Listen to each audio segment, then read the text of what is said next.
Hello mga boss! Ngayon mga boss ituturo ko sa inyo kung paano mag-download ng video sa Bilibili.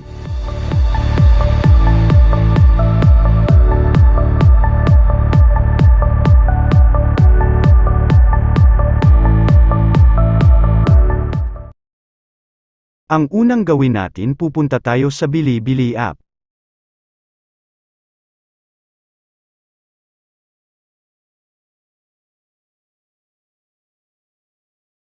Pagkatapos mag-search ka ng kung anong gusto mong video.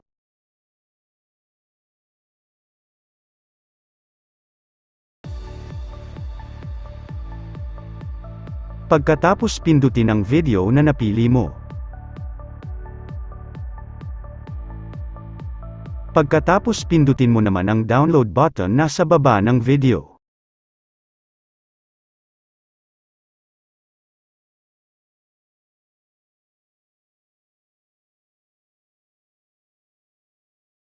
Maghintay na lang tayo matapos mag-download.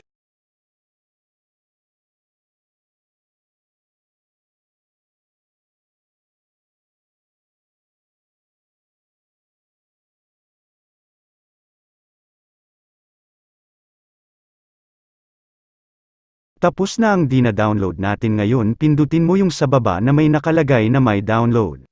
So ayan mga boss, tapos na ang tutorial natin. Pwede mo na mapanood kahit naka-off ang wifi mo. Hanggang dito na lang tayo mga boss, kitikets na lang tayo sa susunod na video. Salamat.